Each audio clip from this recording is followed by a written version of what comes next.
Y qué bueno que cuando uno recurre a los amigos, estos están al pie del cañón, así que quiero darte las gracias, querido Diego Barovero, porque aceptaste este diálogo que nos va a ilustrar sobre uno de los grandes personajes que compartimos, le ha dado el radicalismo a la historia argentina.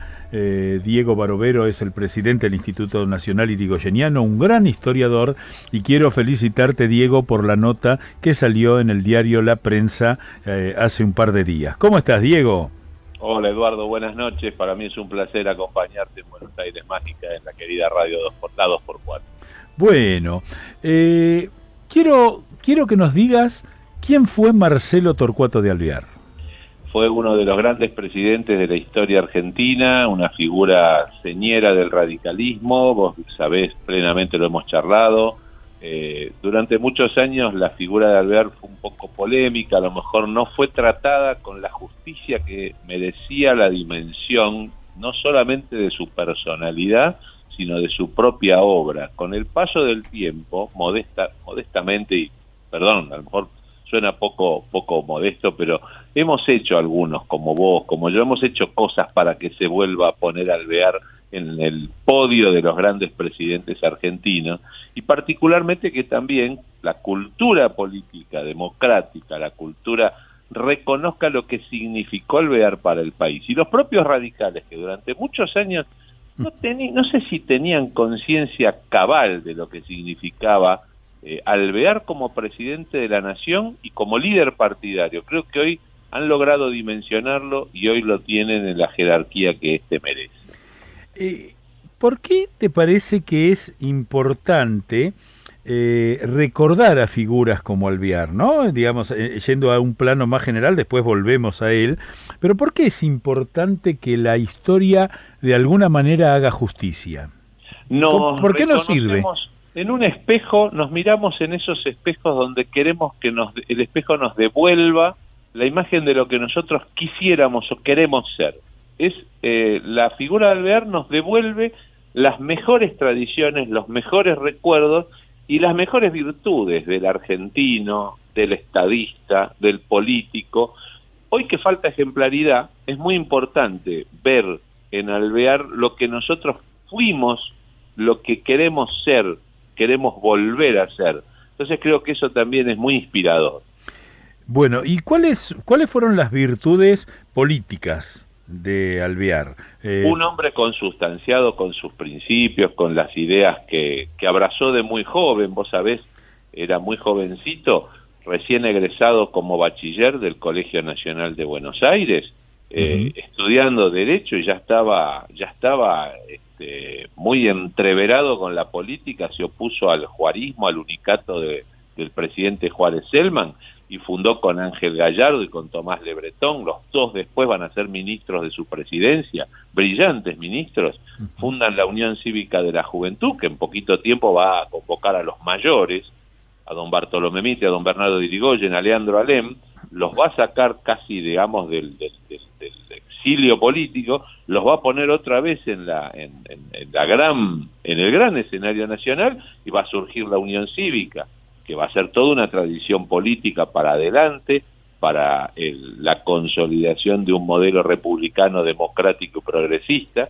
Así que creo que en ese sentido, esos valores que él abrazó de muy joven, mantuvo hasta el mismo día de morir.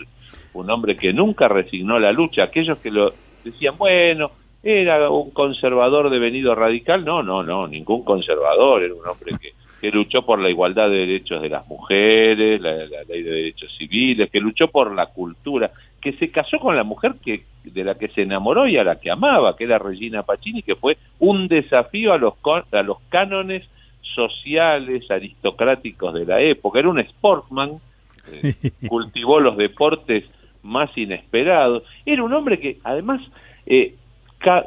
fue capaz de pulsar la cuerda de la sensibilidad popular. Vos fíjate que alguien como Marcelo Torcuato de Alvear fue fundamental para que catapultara a la fama a dos artistas populares, en la plástica a Benito Quinquela Martín, cuyo arte él explora en la propia Boca del Riachuelo, mirándolo pintar y después nombrándolo con un cargo diplomático en el consulado de Madrid para que vaya a llevar su arte a Europa. Y el otro caso es el caso de Carlos Gardel, al que él mismo le da la orden al comisario jefe de investigaciones, el famoso comisario Santiago, porque Gardel, que tenía una vida rumbosa, tenía ahí algún antecedente penal, y él mismo destruyó el prontuario para que pudiera tener pasaporte y salir del país de gira para poder llevar el arte que después, bueno, sabemos lo que es Gardel, no tenemos que contarlo en esta radio, que claro, saben mucho mejor los oyentes, ¿no? Sí, sí.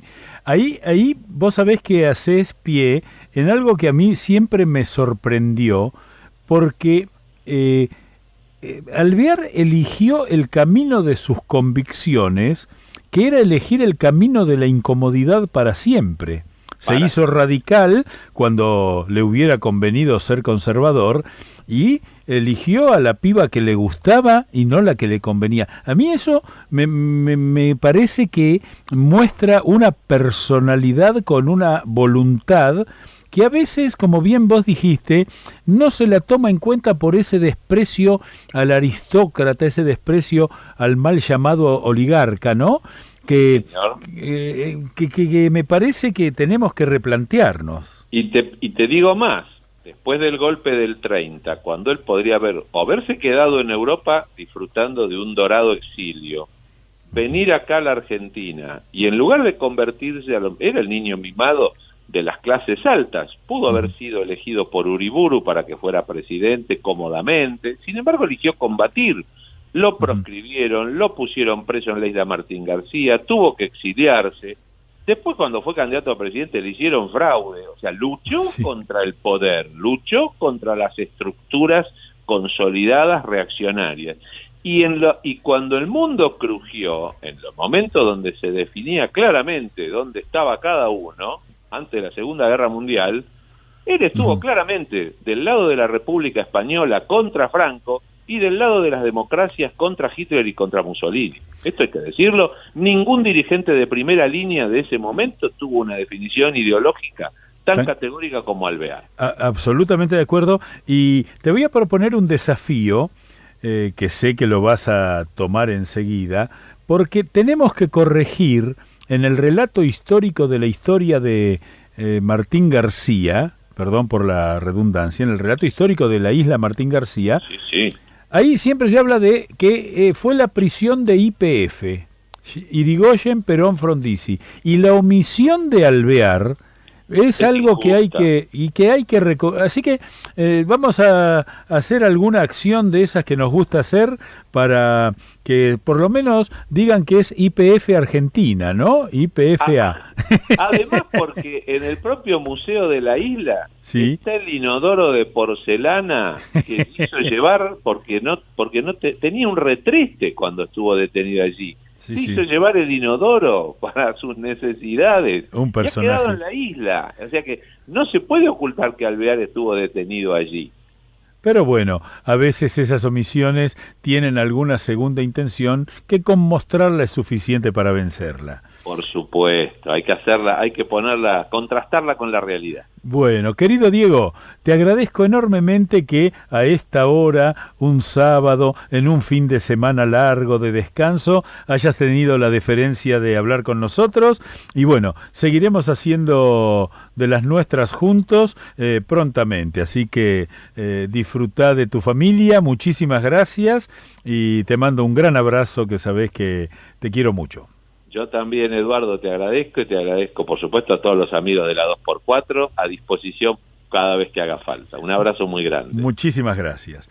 Hemos charlado con Diego Barovero, presidente del Instituto Nacional Irigoyeniano, al que vamos a homenajear con este tango que se viene ahora a todo galope.